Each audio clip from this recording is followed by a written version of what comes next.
Hello everyone, welcome back to my channel. I am Emily, your host here at the Astral Library. I want to thank you all so much for tuning back. If you were here from my last video, or if this is your first video, thank you for joining me. So as you can tell by the title, today is going to be my bookshelf tour. Now, if you saw my last video, at the end of the newbie tag, the last question is, what does your book collection look like? And instead of just showing it in those last few minutes, I really wanted to dedicate a whole video to what my shelves look like, because I put a lot of time and effort into kind of crafting my collection. And as you can kind of see a little bit from behind me, my collection is quite huge. In fact, I actually have 709 books in total. And yes, that is the exact number. The only reason I know that is because I use a digital app to keep track of it. If you also have a lot of books, best thing you could invest in. Get it? It's so helpful when, especially if you buy a lot of used books like me and you don't want to buy duplicates.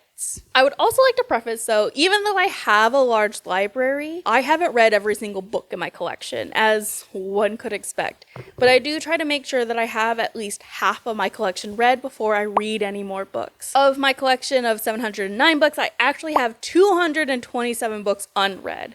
So just under halfway. I used to have a lot more unread books before I started implementing this system and really making sure that I'm reading some of the books I've already bought and have on my shelves rather than going out and buying books. But that's not what you're here for. You're here for my bookshelf collection, which I cannot blame you. I love watching bookshelf tours. So I just, again, wanted to take the time to introduce myself. If you haven't seen any previous videos or if this is your first video, again, thank you so much for watching.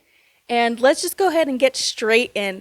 I actually have 4 spots of where I keep my books. The most of them I have in my living room, which no, I will not show you what my living room looks like. It's a mess and I don't feel like cleaning it, but you can kind of see. I have on screen right now, show you my main shelf. It is the one that occupies a whole wall. It goes almost from floor to ceiling. It would go to floor to ceiling if I didn't have dogs that would be likely to tear up my books if they got a chance. So this is where I keep a majority of my read and unread books. So I have a few different sections that I'll kind of mark out on screen.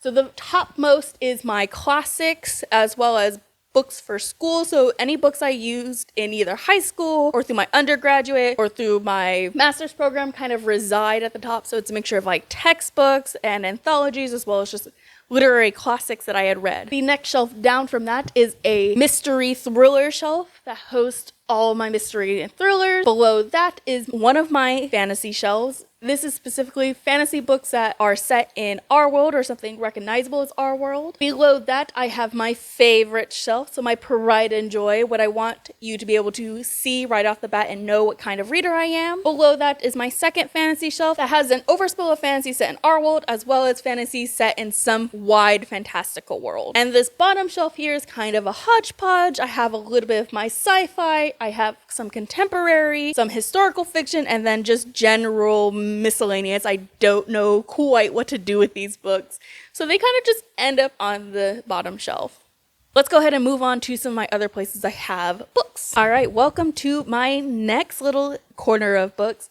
So this is the second edition I built to my library after I had originally run out of room on that main shelf. So as I'm sure you'll see in a little overview right now, I just have 3 shelves on this side and 2 shelves on this side, and it hosts the second largest part of my collection. All right, and this is the last section I have here in my living room. It's only 3 shelves tall. It's the newest that I've actually just installed like a couple weeks ago. And so this is where I'm just using to expand the space. Again, I'll have a little overview on screen so you can see it a little bit clearly. But yeah, so this hosts the majority of my book collection here out in the living room. All right, we're actually going to start in my little book nook corner, and we're starting at the very top shelf with what I call my pretty classics. So first we have this just little snake bookend. You can see it's just a tail. Its other companions on the other side of the shelf. So that's actually kind of really cool. It looks like a snake that is wrapping around the entirety of this first layer. But like I said, this is my pretty classic. So I have a couple of Chiltern editions.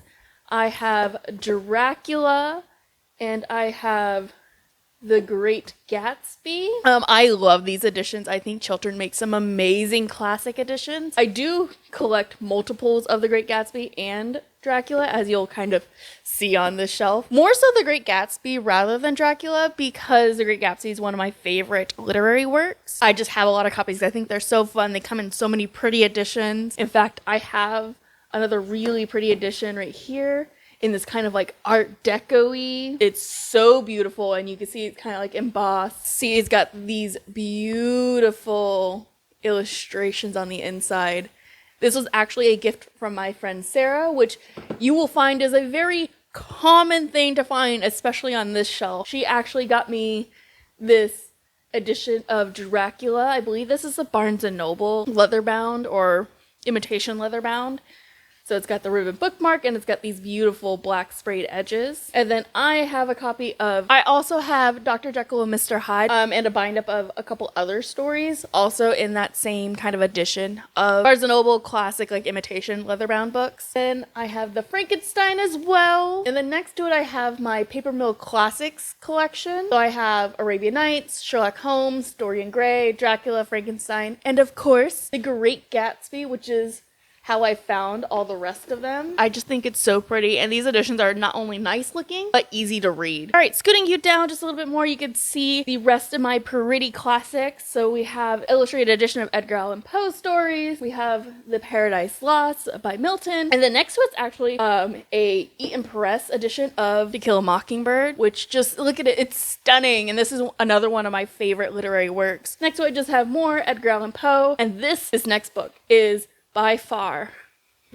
the best book in my collection. It is The Night Circus by Erin Morgenstern, and it is another one of the Eaton Press copies. So it's leather, it's got these beautiful foil cover and back, and these gorgeous gilded pages, but more than that, as you can see from its spine, it's a signed edition. This is, again, a gift from my friend Sarah. Actually, it was, I believe, our first Christmas or my birthday together. They're really close. And she had gifted this to me, which was really sweet because this is the first book I ever lent her when we started becoming friends. Now that I have this copy, I'll never let it go. Continuing on, we have a couple more Great Gatsbys. I believe this is a Canterbury edition, and this is a bind up The Great Gatsby, as well as a couple other of Scott Fitzgerald's work from Barnes & Noble. Going with that pair, we have another Barnes & Noble kind of bind up of Ralph Ellison's The Invisible Man and Juneteenth. And just at the very end here, we have two kind of bind ups. One is a supernatural horror short story collection, and the other is Dante Alighieri's The Divine Comedy. So it's Inferno, Purgatorio, and Paradiso. They're both illustrated, and I really like the illustrations in the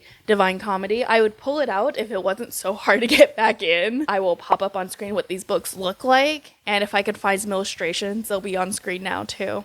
But let's turn you over to the other side of this top shelf. Tucked away in the corner here, I have a faux marble statue of David and the start of what I call my classic or mythology section. So we have some Neil Gaiman, some Madeline Miller like Circe. So as we kind of scooch back, you can see I have quite a few copies of the Iliad and the Odyssey, not only because they're one of my favorite mythology stories, but because they're so important to literature. And they just come out with some of the most beautiful copies. I mean, look at that center one. It's so beautiful, and that's just the slipcover. The book inside has illustrations, and I found it at a steal. I think I got it for like $5 at Barnes & Noble in like the annex section. So closing out not only the mythology section, but also this shelf, we have a couple more mythology books. So we have just like a classic mythology bind-up, as well as Gods of Jade and Shadow by Silvio Moreno Garcia. And then at the very end of the shelf, we have more of my pretty editions. These two in particular, I really like because they have pop art as their cover. I actually found these watching someone else's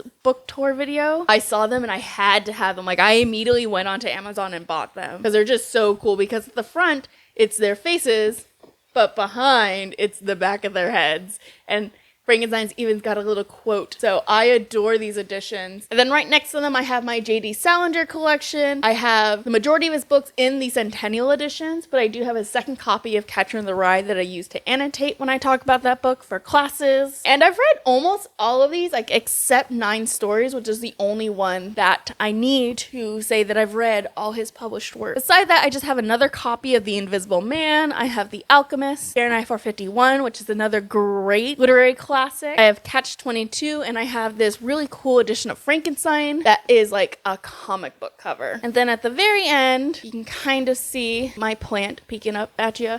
but also the end of that snake bookend. So here's its little face. All right, let's go ahead and move you down so we can take a look at the next shelf. So starting off, we have the Air Awaken series by Elise Kova. This is actually the bookish box set editions. It comes in this gorgeous, yes, it comes in this beautiful box set that has a name on it. And each book actually, not only do their spines kind of create this image, but they each have their own kind of themed, stenciled edges, or digitally printed edges, I believe that these are. They're super pretty. The hard covers are even gorgeous. The naked hardback is also just stunning with its foiling and also just like the intricacy of it. And as you can kind of see that there's a art hidden behind the dust jacket, and they all just have like these really pretty covers. I adore this series. And I think this edition is stunning. However, a lot of people say they have issues with the bookish box company in just terms of quality. Like even my set, you can see that the spine doesn't quite align right here. Its edge is kind of peeking out. And that's just how like they folded it. It doesn't quite fit. It doesn't bug me too much, but I know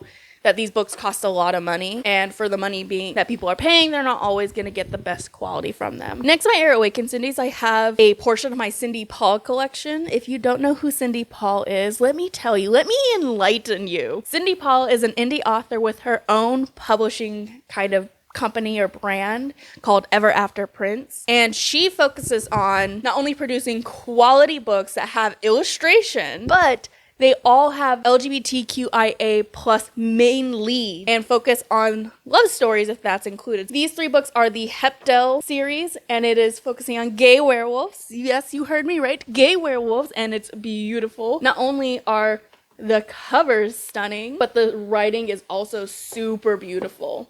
So there's 3 books in total for that series. She also sells copies of her short stories, so like Love Potion, Friday Night, and 2 Things, again, all focusing with LGBTQIA plus leads. We have the finished version of Love Potion, which is actually illustrated.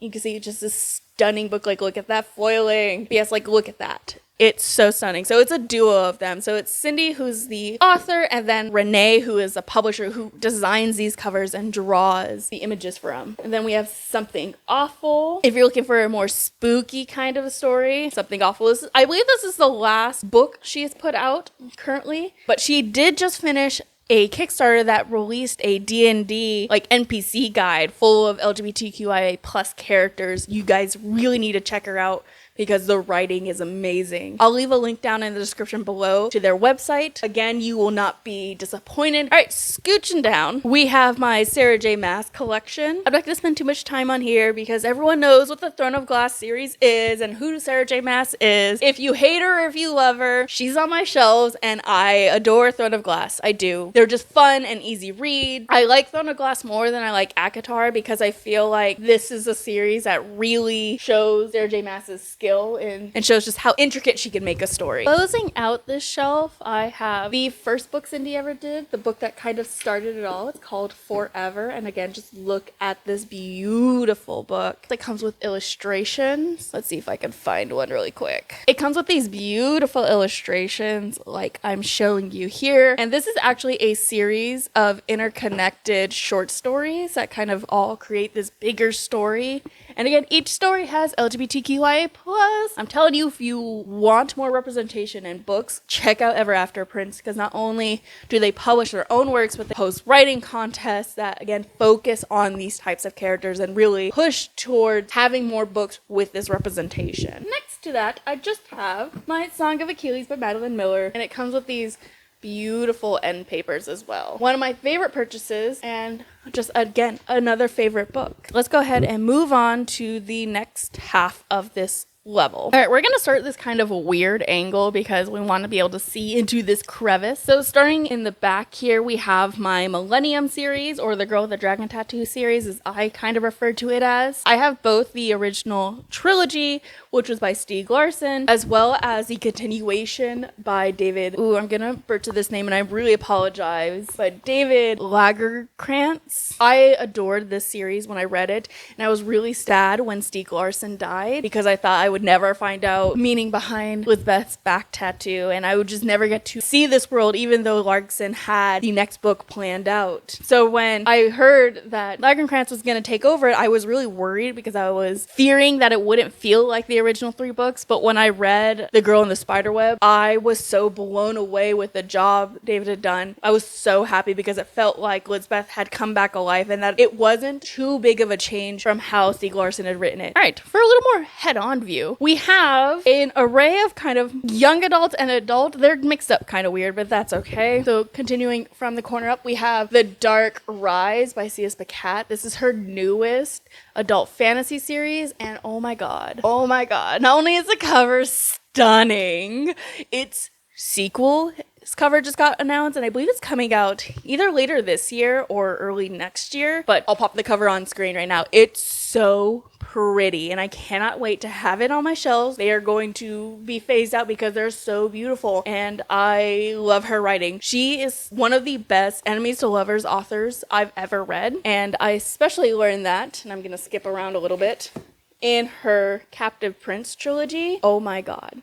If you love enemies to lovers, you need to read Captive Prince, because this is by far the best enemies to lover story ever. Like, you'll be at the end of book 1 and be like, how the hell are these two going to fall in love with each other? But they do, and it's beautiful. However, I will say, bit of a warning here, these do deal with some very serious topics, so do check out the trigger warnings for this on Goodreads or on Google so you know what you're getting into, and if those are themes that trigger you in any way, please just be safe. Alright, kind of going back. We're a little bit chaotic, it's fine. Kind of going back, we have the Rainbow Rowell Carry On trilogy. Now, you might be, Emily, there's 4 books here. How is it a trilogy? Well, of course, if you're paying attention, you'll see I have 2 versions of Carry On. And that is because when Rainbow Rowell first published this book, it was a standalone, and this was the cover. And it was actually the fan fiction that she was writing about in her other work, Fangirl. It was just meant to be the one book, but she fell in love with the story. So she wrote Wayward Son. And then she was like, well, I can't just stop a Wayward Son, so I have to write Any Way the Wind Blows. Now, as you can see, these covers are very different than the cover of the first book that I just showed you. And that drove me crazy. And not only did it drive me crazy, it drove thousands of people crazy. So much so that she decided that she was going to republish book 1 so it had a matching cover. Because I believe they had this in the paperback, like this cover for the paperback, but she didn't have it for the hardback. So she decided to re-release book 1 in hardback with the matching cover. And I am so thankful because look at that cover. It's so beautiful. Getting down to the last of this shelf, we have the Foxhole Court series, or All for the Game series by Nora Sakovic. This is a self-published series. This whole stack's what I lovingly call my Tumblr books because they were all really popular in Tumblr, and so that's how I found them. It's one of the best series I've ever read for character development and just like character depiction. We have such cool and memorable characters in each of these books. And again, another really good, I wouldn't say enemies to lovers necessarily for this, but definitely like hate to lovers. Again, look up the trigger warnings for both. All right, at the end here, I just have my Red Rising series. So we have the first 3 books in the series, which I have read, and then the next 2 books in the sequel quartet. I've read Red Rising, Golden Sun, and Morning Sun, and I adored these books. I ate them up so quickly. Haven't read Iron Gold and Dark Age yet because I was waiting for the 3rd book to be released, which actually comes out later this month. Let's go ahead and move you down another layer. All right, moving down, we have the first of what I call my priority TBR. So on this very first shelf, it's like the top of my priorities. So things I want to get to really soon and just general books that interest me. So at the very beginning, we have just this like tin I believe I got from Owl Crate, and it just hosts all my bookmarks. So it's just like a metal fake book. The first books I have on my priority TBR are Grandmaster of Demonic Cultivation, or Mo Dao Zushi by MXTX. If any of you saw the show The Untamed on Netflix, this is actually the novel version of it. So I've read book 1, but I haven't had a chance to read books 2 through 5. The 5th volume actually came out this year, and it's the last volume. and of course where all the smut is in the series. So if you love the Untamed but wanted a more overt romance, these are overtly gay and a beautiful love story just between the two main male leads. Maybe I'll do a vlog where I compare reading Grandmaster versus the show. I think that could be a bit of fun. Next to it, I have the Scum Villain Self-Saving System, also by MXTX. And then I also have Thousand Autumns, so this is like the end of my little light novel section. So scooting down, we have my Chronicles of the Bitch Queen series. I've read book 1 and I want to get to books 2 and 3 by the end of the year. So next to Chronicles of the Bitch Queen, I have The Obsidian Tower by Melissa Curso. Next, I also have The City of Brass and the Kingdom of Copper by S.A. Chakraborty.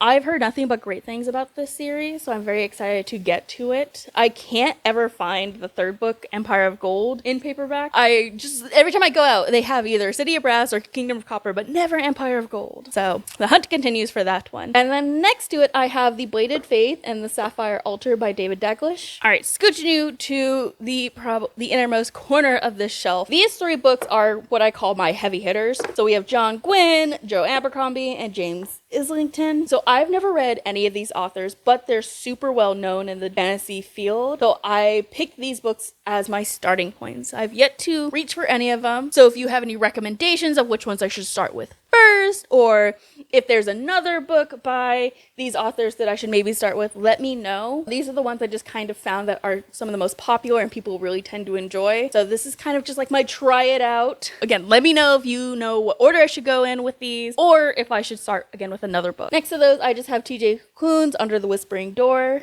I've had it since its release. I'm just not ready to get my heart broken, so that's why that's there. I have The Assassin's Apprentice by Robin Hobb. This is actually the illustrated edition, and I'm excited to get started one day, especially since I'll have the pretty illustrations to kind of motivate me. Next to that, I have The Bone Shard Daughter and The Bone Shard Emperor by Andrea Stewart. And then at the very end, we have The Empire of Vampires by Jay Kristoff. I really enjoyed his Nevernight series and Illuminae, so I'm excited to read a book about vampires, which are my favorite magical creatures. And then I have another Grady Hendrix books. I have The Final Girl Support Group. So let's go ahead and move down to the last TBR shelf. All right, moving down to this last shelf in my little corner. This is, again, my lower order of my high priority TBR. So it's books I just pick up or books that still sound really interesting to me that I maybe have started. So we have Kushelli's Dart. I have A Deadly Education, Naomi Novik. I have The Poppy War by R.F. Kuang. Then I have Elise Kova and Lynn Larsh's Society of Witches. I have Gillian Flynn's Sharp Objects, Romance Book Club. I have the first 2 books of the Foundry Side trilogy. I have the Darker Shade of Magic trilogy. And then I have the Daughter of Smoke and Bone trilogy by Laini Taylor. All series I'm really interested in. The only one I think I've started is Daughter of Smoke and Bone, which I read this back when I was in my master's program and I really liked it. And then she came out with these gorgeous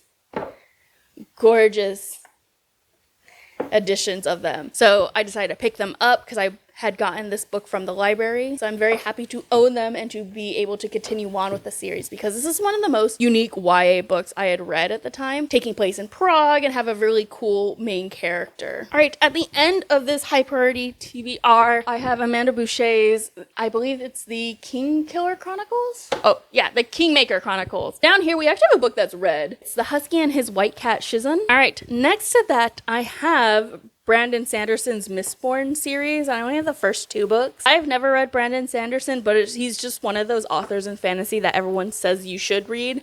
And everyone says to start with the Mistborn series, so that's where I am going to start. And then next to that, I have Anne Bishop's The Black Jewels trilogy. Next to that, I have The Queen of Innisleer by Tessa Grafton, another highly recommended fantasy series. I have My Best Friend's Exorcism by Grady Hendrix. I have The Mask of Mirrors and the Liar's Knot by M.A. Carrick. And at the very end, another author that is a heavy name hitter, but I haven't had a chance to read them, and that's N.K. Jemisin, and I have The City We Became. So that finishes up this little corner, so let's go ahead and move on to the next shelf. Brief interlude before we get onto the next shelf. I actually want to show you my overflow section, or what was originally my overflow section before I built my new 3 shelves. This is where I keep my special editions that have like really pretty sprayed edges. So most of these are actually from book subscription boxes. This is from Alacrate. This one's from Fairy Loot, as well as I believe the majority of these are actually Fairy Loot. And then the one at the very end right here, this is actually from Waterstones. It is the TJ Klune's Wolf Song, which is one of my favorite series by TJ Klune. So I just like have a spot to display these where they're safe and people can admire just the artistry that went into creating creating these sprayed edges. And then if I scoot you to the next little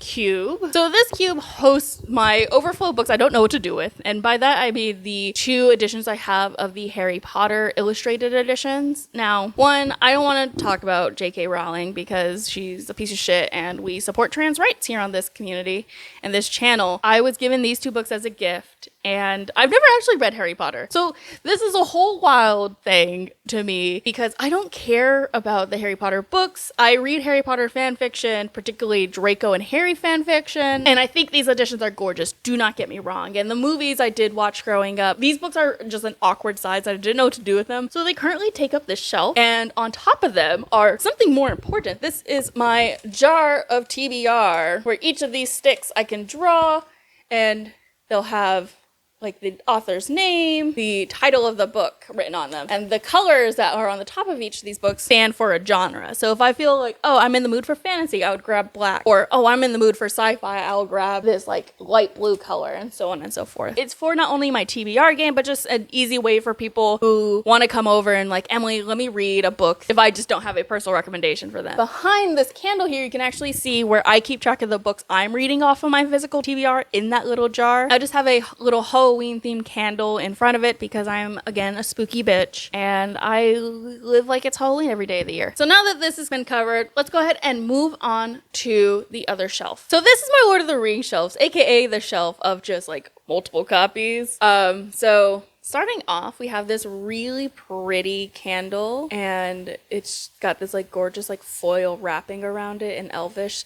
you know, like the One Ring. It actually had the ring in it. You had to like burn the candle. As you can see, you burn it pretty far to get this stupid ring. But now that I've got the ring out of it, it just kind of sits on my shelf as decoration, and when the light hits it, it like glows and like it'll light up the actual gold foil. So it's chef's kiss to be on the shelf. Next to it, I have the illustrated edition by J.R.R. Tolkien. So it's got the gilded, it's got the Eye of Sauron on it, but more importantly, it's got these gorgeous stenciled edges with the Elvish script on the side. I was wanting this copy or this edition forever and my friend Sarah finally got it for me for my birthday, so I'm very, very thankful. As you can see, Sarah just supplies some of my prettiest books. Next to it, I have these little tiny editions of Lord of the Rings. So these just little cute like pocket-sized editions with the like name embedded into the leather, and the pages are just like super thin, like Bible pages. Next, I also just have this candle from Target called Harvest Brunch. It is definitely what I think of like Bilbo's house. This is what Bilbo's house would smell like, Harvest Brunch. This is the smell of the hobbits, I tell you. Below, I just have I believe these are movie edition copies of The Lord of the Rings. Funny enough, this is actually the first edition I ever owned of Lord of the Rings. I got as like a set from my mother for Christmas. Next to it, I just have The World of Tolkien by David Day. So it's just like a collection book. This one for sure is from Costco. So funny story about these. I had told my mom to go to Costco to get me some because she had our membership. And so she goes and she buys them and she tells me she didn't find them so she can use it as a Christmas present. And I was like, Mother, I was going to pay for them myself. I just wanted the books. But I'm very thankful for them, even though it was given to me by deceit. And then also by David Day, I actually have the Encyclopedia of Tolkien. I was talked into buying this by Sarah because it's just so beautiful and we couldn't pass it up, and she's a bad influence. Over here I have my only copy of Silmarillion in this like gorgeous like slip edition. There's nothing actually like really pretty on the cover except for like this little medallion, but it's my only copy. I adore it. It was given to me by my best friend for my birthday. And then just my final set of The Lord of the Rings right here. Let's go ahead and move you up to see what's going on. But this is my graphic novels and comic book shelf. I have the Dragon Age, which is a bind up of the first 5 graphic novels you can see up there. Whoa, gosh. It's a very precarious shelf, as you can kind of see, because these are just, they're not heavy per se, but some of them are like awkwardly sized. So it's really hard to like get a good proper bookend. I probably should put the plant from the Lord of the Rings shelf up here, but I really just kind of like where it is with Lord of the Rings. Also notable things up here, I have the Heartstopper series. I have a collector's edition of the first volume of Dune. I have the Harleen graphic novel, which I adore. These I'm a huge fan of. So the graphic novel series of the Teen Titans, illustrated by Gabriel Piccolo. I was following Gabriel for years. Way before, oh god. Hold please.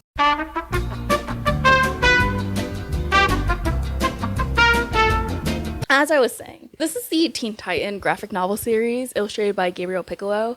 And I've been following Gabriel Piccolo for years before he was announced that he was doing this series, when he was just drawing the Teen Titans for fun. And I adore Gabriel Piccolo. I think his art is amazing. And I'm so happy for him. And the next one is Starfire. And I'm so excited because Starfire is my favorite. All right, let me get this back without knocking over all the rest of these. But yeah, so this is my graphic novel. And like you can see kind of a little bit in the corner is my small pitiful collection of Sailor Moon. I have their newer editions of the manga releases going on, but these are the ones I just first owned. My mom actually found them at a garage sale, and then I actually found the original first volume in Japanese at a library sale. So they're just up here for decoration because I love Sailor Moon so much. It's my first ever anime and it holds a very special place in my heart. All right, let's go ahead and move on to another section of the library. All right, so this is the start of my favorite shelf on the main bookshelf. We actually start with my Sammy Keys collection. So it actually goes from the end of the series all the way to the beginning over here. And these are like the books I've had since I was a child. So my most beat up copy, which was my favorite copy at the time, was Psycho Kitty Queen. As you can see, there's pencil in those letters. Why young Emily did that, I could not tell you. But she took this book everywhere, and it's a miracle that it is still hanging on. As you can see, the spine's all broken, and it's just overall trashed. And then at the end here is actually my granddad's old camera. I thought it kind of fit with Sammy Keys because, you know, she's a little detective and like a little private detective with the camera. I thought it went well. So it's just kind of a nice like childhood and then a little piece of my granddad. Moving further down, we have some more favorites. We have the Becca Cooper trilogy by Tamora Pierce. We have Vicious and Vengeful by B.E. Schwab. The Night Swim. Radio Silence, Check Please Volumes 1 and 2, One Last Stop by Casey McQuiston. I also have Everybody Has a Podcast by the McElroy brothers. I also have the collector's edition of Red, White, and Royal Blue with the gorgeous like drawn sketch end pages in blue and pink, of course. And my favorite thing about these editions, if I can get this, it has the gilded history, And on the back it says that we could make some. Also on here we just have Sailor Moon, the Eternal Edition, that's what it was called. Again, I'm a huge fan of Sailor Moon and I like these taller editions, so these are the ones I want to collect more of. And then next to that we have Nevernight and Dark Dawn. You might be like, Emily, hey, where's God's Grave? Well, you see, I lent it to Sarah like a year ago. God's Grave is the slowest of the 3 books by far. And it takes a hot second to get into God's Grave because we're set in a new setting and it's a slow time. But she stopped right before it like started picking up, and so she hasn't picked it up. That's why Nevernight and Dark Dawn is missing its, you know, middle child sibling. She'll eventually read it and then eventually move on to Dark Dawn. All right, moving further down, I have what I like to call like my D&D type books in this little section. So I have Grave of Empires trilogy. They're actually stacked behind each other. These are such gorgeous books. I'm going to bring them out. These covers are amazing. And it's actually what made me pick this series up in the first place. I had saw 3 Axes to Fall in Barnes & Noble. And I immediately was like, I need to read this series. I don't know what it's about, but this is a gorgeous cover and I need it. So I bought this and then immediately went to Amazon and bought this. And I read it. And I fell in love with this series. The main character, Sal, felt real. She felt interesting. I loved her love story going on. I adore this series, and I highly recommend it. I think it's a great magic system. I love the characters, and the story itself is super intriguing. And the best thing about these books, as you can kind of see, the map is annotated by the character in the story. So, like, used to be nice, can't go back here. And all 3 books have something like that, and it just makes the story really come alive, and it makes you feel like the character's like talking to you. All right, next to that is my other like D&D books, which is Kings of the Wild, which is just D&D personified. If you haven't read Kings of the Wild, but you love D&D, you need to read Kings of the Wild because it's just a D&D campaign. All right, next to that, just gonna scoot us on along over here. We have Heaven Official's Blessing by MXTX, so the same person who wrote Grandmaster of Demonic Cultivation. This is my favorite series by her. Now, it's not a complete series. I only volume 6 is out. There's still volumes 7 and 8. I believe it should be done by December of this year. So I'm really looking forward to this. But this is just a really, really beautiful slow burn story about a god who was cast out of heaven and has to rebuild himself into godhood. Look at that art. Look at it. It's so beautiful. And their love story is so good. I will say it is very much a slow burn. Moving down, these books actually should be closer to my D&D books over here because both of these are very much like D&D type books, especially So This Is Ever After, which follows like a group of adventurer friends who had conquered a kingdom and now they're like forced to become king, and there's like a ticking timer where leader of the group, who we kind of see right here, must marry or be killed. It's a big old pining adventure. It's so good. It's funny. It's a very quick read if you're looking for something that's just D&D but fun. Continue down a little bit more. We have the Adventure Zone comics. I actually have, I believe it's this one, signed by Griffin himself, who is my favorite. So this is the Adventure Zone, but I have all the volumes that have come out to date. So Here There Be Gerblins, Murder at Rockport Limited, Petals to the Metal, Crystal Kingdom, and The 11th Hour, which is my favorite arc. All right, then I have my Aragorn series. I'm sure everyone knows what Aragorn is. It's dragons, it's beautiful. I actually have this bind up of the first 2 books. I found it at a Half Price Books in Ohio when I was in my grad program, and I had to have it. It was like $5. We have the Lore Olympus graphic novels. Again, we have the first 4 volumes. And then I have The Hate You Give and Concrete Rose by Angie Thomas. The Hate You Give is one of the most important books I think kids should read nowadays because it teaches so much about what it's like to be Black in America, but also what it's like to be Black in America when police brutality is being protested and just so prevalent in our society. You know, following that really important book, we have The Woman in the Window by A.J. Finn, you know, murder mystery. And then, of course, we have just straight fairy smut. But we have Sarah J's Masses, Crescent City, the first 2 books. The 3rd book comes out in January, so I'm excited for that. I have the A Court of Thorns and Roses in their original covers, which is actually kind of cool. The only one I'm missing, of course, is A Court of Mist and Fury, which is my favorite of the series. But I picked these books up secondhand because I originally read them in ebook, and my friend gave me this one, and I had gotten A Court of Frost and Starlight secondhand, and I was between myself if I was going to get rid of these editions and just buy the new editions in hardback when I found A Court of Wings and Ruin for $1. And so I was like, well, I just have to get A Court of Mist and Fury in these covers, which is impossible.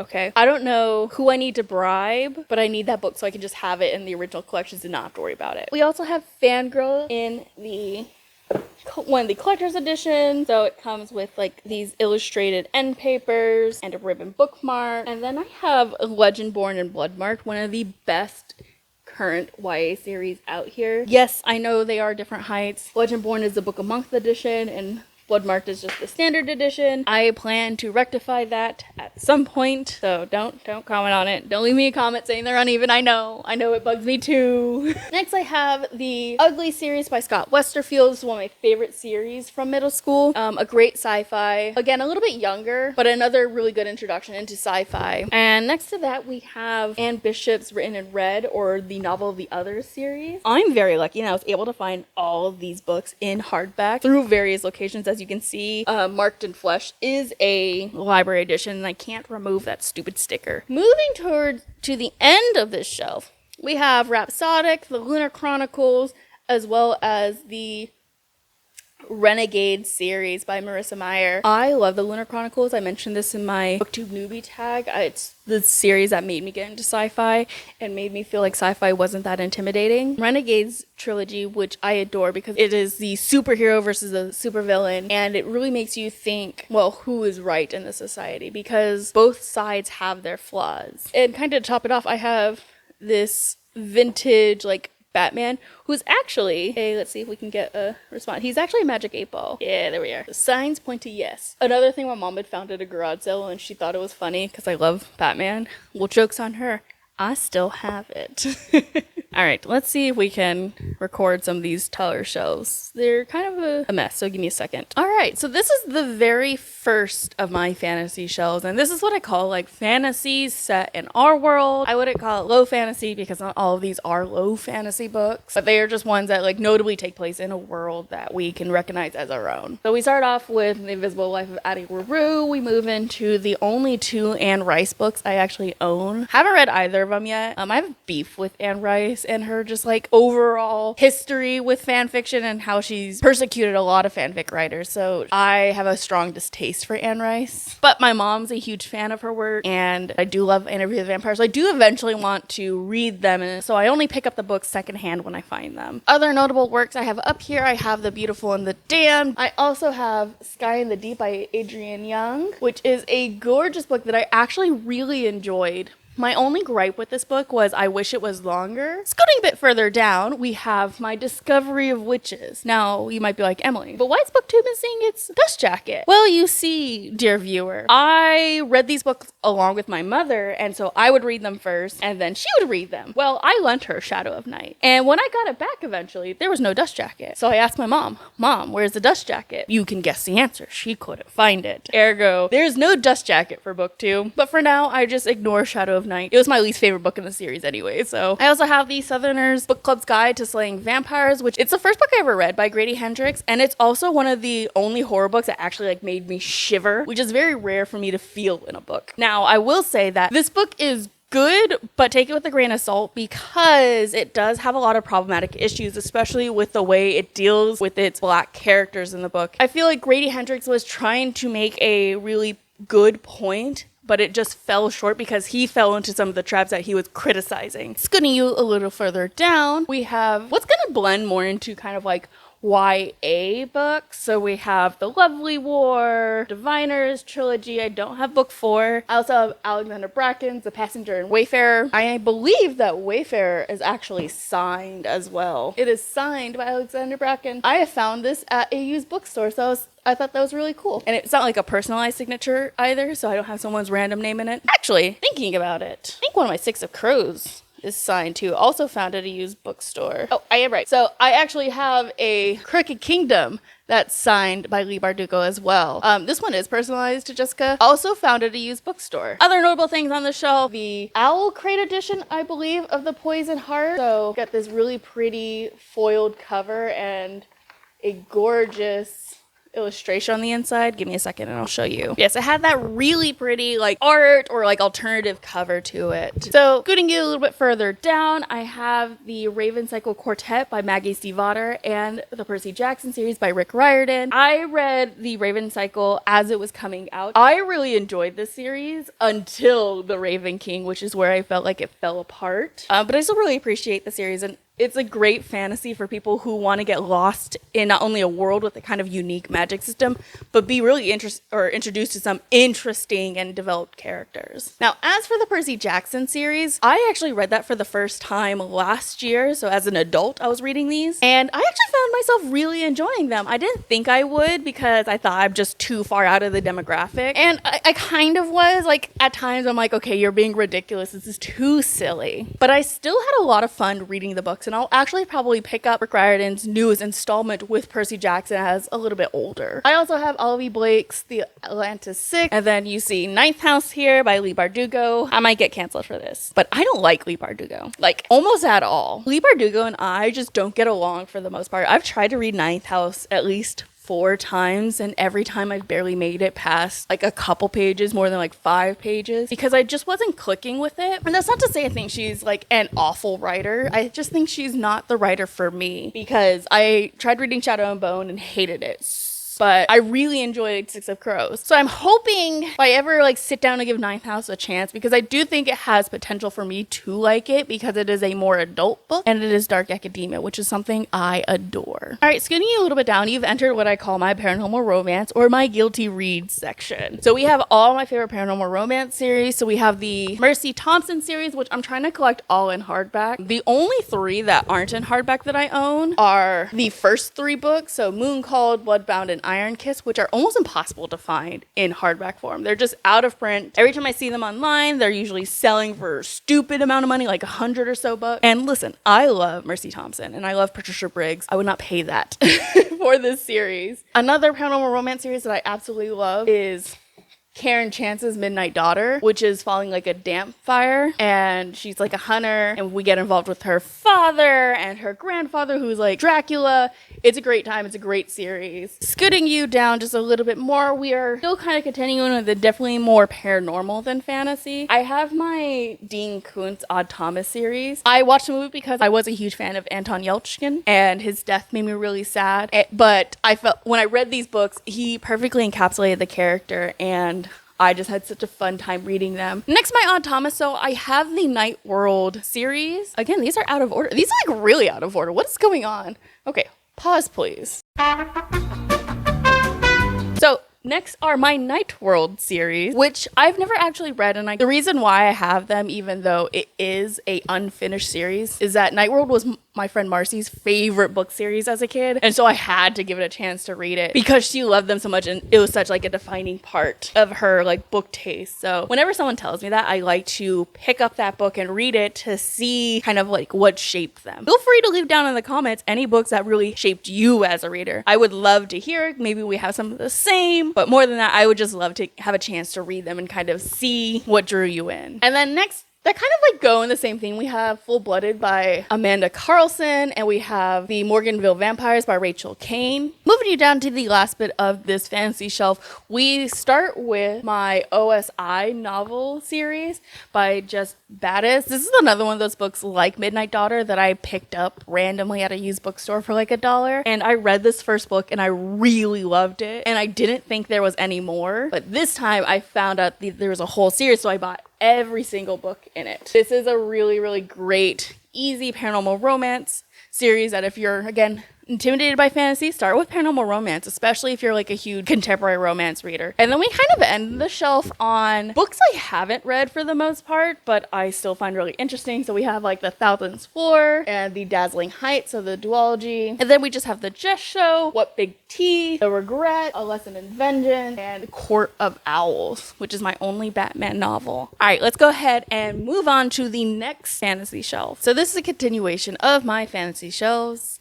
I'm sorry if you can hear my dog panting in the background. It is very hot here in California, and she has decided that she wants to lay right by us. So hopefully I can edit the noise so it's not super noticeable. So we actually have a bit of an overflow from my other fantasy shelf, where from my Twilight books, from all the way just down here, more fantasy books that are set in our world. You could tell that my Twilight books don't match, and you may be asking, Emily, where are those dust covers? I couldn't tell you. I hated dust jacket covers when I was reading books, so I took them off, and where they went, no one knows. So shuffling down, we start getting into the books that are fantasy that take place outside of our world, or more like high fantasy books. I don't like using that term because everyone has their own definition of what high fantasy is. This is my version of high fantasy, where it's taking place in its own unique world with its own unique magic system and a political system that may or may not resemble ones we have in our world. But I digress. This is about the books on the shelves, not about what high fantasy is. Some notable books on this shelf, I would say, are my Six of Crows and Crooked Kingdom. Moving just a little bit down, we have the From Blood and Ash series by Jennifer Armentrout. I really enjoyed the first couple of books, or I thought the first book was okay, but then book 2 I thought was super good and super interesting, and then book 3 was fucking awful. It was so bad that I canceled my pre-order for the next book of the series. I've been seriously considering about unhauling these books, but I just haven't gotten around to doing so. I also have Realmbreak, The Keeper of the Night, and Shielded. I have the first book in the Strange the Dreamer duology by Laini Taylor. I really liked Daughter of Smoke and Bone, so I was very interested in seeing what Laini Taylor came up years later. I haven't had a chance to pick it up, but everyone that I hear talk about this book loves it, so I know that there's a high chance that I might like it too. Scooting down just a little bit more, you can see that I have All of Our Demise, I have the Selection series, at least the first 3 books in the core series. I'd read these during like the height of quarantine because my friend loved these books. She said they were such a fun time. They are a fun time, which is all I kind of have good to say about those books. But if you want just like a nice mindless read, the Selection collection's the way to go. I also have the very infamous Pride of the Orange Tree, which is a gorgeous but thick standalone fantasy by Samantha Shannon. I haven't had a chance to crack it open just because I haven't found myself wanting to sink too far into a fantasy and to really invest your time in let's see what it is. 804 page book. I don't have the time to sink into that right now. Maybe someday in the near future, but I rather read 800 pages among 2 books than a single book at this moment in time. All right, scooting down to the last bit of this shelf, I just have, again, more fantasy books that are set in their own worlds, more notable ones to point out. I do adore my little War Prize trilogy by Elizabeth Vaughn. Everyone I've ever lent this series to has loved it and has like devoured it. In fact, I had to rebuy War Prize because I lent it to someone and it just got lost in the ether. So if that doesn't tell you how good this book series is, that no one wants to return it, which is why no one's allowed to borrow it anymore. Another series I really like that's on this shelf is The Wrath of the Dawn and The Rose and the Dagger by Renee Attier. Highly recommend. Great series. Easy fantasy for those of you who are like intimidated about fantasy. This is a really good series to start with. And just kind of closing it up, we have Labyrinth by Kate Moss. We have Heartless by Marissa Meyer. Fable, which I haven't had a chance to get to.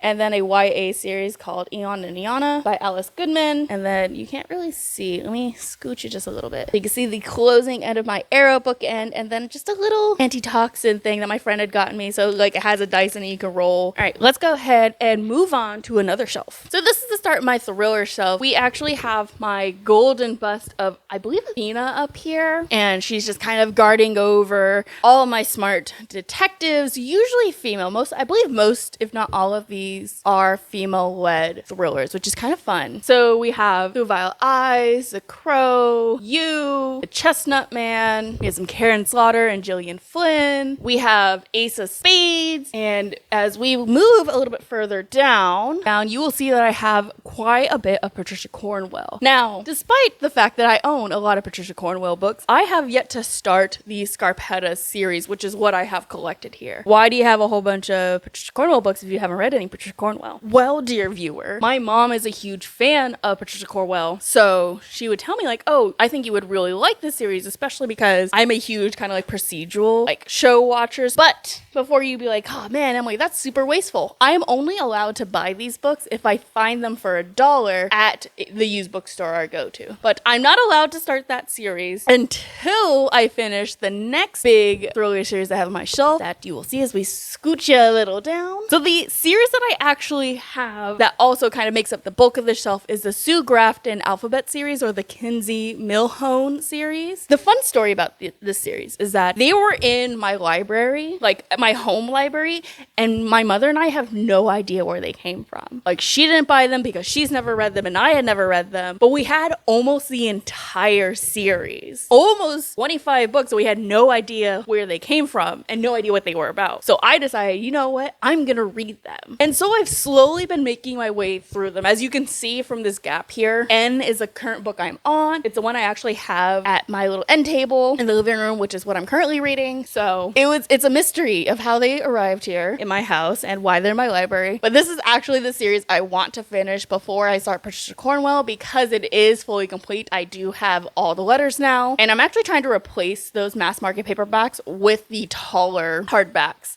You can see J for Judgment is a little shorter. I'm actually looking to replace that one too. So it's an ever-growing journey to get these books how I want them, but they're actually really interesting and really fun. So if you've never read Sue Grafton, pick up the first one. Again, the book on the shelf is made up by Patricia Cornwell and Sue Grafton, but this is the kind of end of my thriller mystery section. So we have Girl A, The Last Days of Night, we have Ruth Ware's The Turn of the Key, we have Razorblade Tears, we have Girl on the Train, we have Thomas Harris and his Hannibal series, which I highly recommend. If you're a horror fan, you need to read the books, especially if you've only seen the Hannibal Lecter movies. You need to read Hannibal because the ending is different, and I actually would say the ending is better. Another series of note on this bit of the shelf is the Stillhouse Lake series by Rachel Kane. It's a great book, and book 2, Kilman Creek, is even better than the first book, which is not something I ever really find myself saying. And then we end this shelf on Into the Water by Paula Hawkins, M.R. Carey's Fellside, and the booktube favorite if we were villains. At the very end here, we just have a couple of candles and this wooden skull that my parents got from the Bahamas when they went for their, I believe, their 30th anniversary. It's very well made and it's nice to have something just like handmade. And of course it's a skull because I'm their spooky daughter and they know that I like skulls. Let's go ahead and finish off these main shelves with the last shelf. Down here, I have my science fiction books. So I have Andy Weir, I have Christopher Maloney, I have Mary Lou, I have Annie Davenport, I have the Illuminae series by Jay Kristoff and Amy Kaufman, and just a few other ones. I have Gideon the Ninth. A lot of this is a mixture of read and unread books, so it's just a toss-up. Most of these science fiction I actually haven't read, just because, like I kind of discussed, it's a genre that I have to like really sometimes work myself into reading as much as I enjoy them, but sometimes they're just a little intimidating and it's harder to get into them. I have to really be into the mood to pick up some sci-fi. And then here's kind of the contemporary books.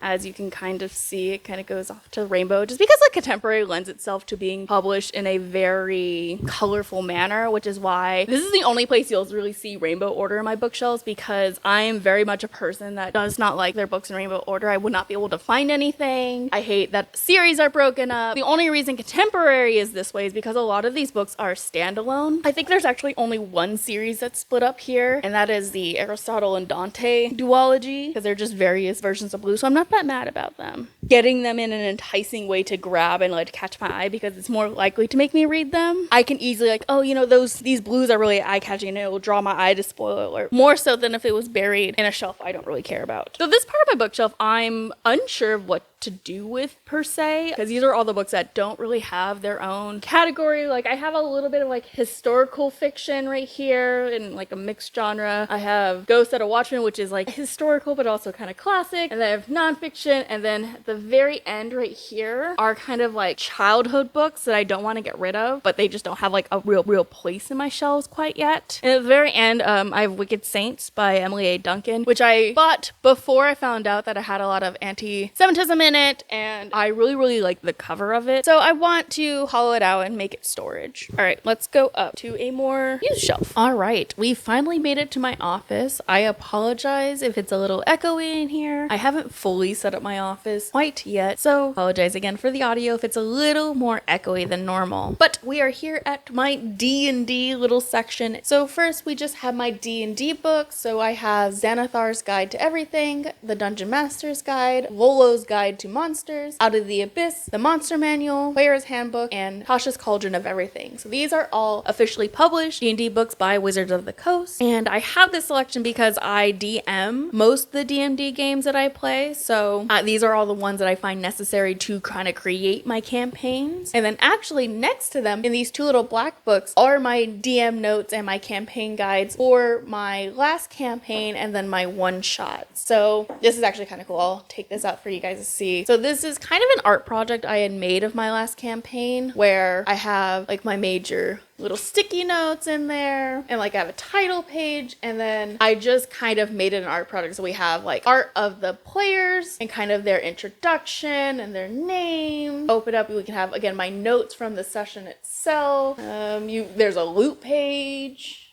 Hold on, here's one. So sometimes I'll throw in a map and then kind of what's going on in these rooms. So it was just my kind of fun way to take notes of the campaign and really just make it less boring than just like having a notebook with just what happened during the session and what's going on in next session. Also on here is just a couple more notebooks where I do take my boring notes just to kind of like fill them in. I have a candle that's titled Game Master that one of my players had gotten me. Also on here though, I have I get old-timey like D&D type of like tankard with my name on it, and it says Dungeon Master. I have a tarot deck of D&D cards, so like D&D inspired art. This is actually a hollowed out book that can be used as a dice tray. One of my players had made it for me because I was describing an ancient book in a library that they had to find. And this last book is also a gift for one of my players that is titled The Monsters Know What They're Doing by Keith Amon. And this is a book that kind of acts as a guide of how to run monsters in encounters and kind of just give you an idea so you don't have to kind of come up with a fighting scenario. These give you other alternative ways that these monsters could act. All right, and scooting down just a little bit, this is just a little display piece that I have. So I have a golden snake, I have a bourbon pumpkin, which is an amazing smelling candle, but also here I have a Hayao Miyazaki art book that I actually got from the Hayao Miyazaki exhibit at the Oscar museums or the Academy Awards museums, and it's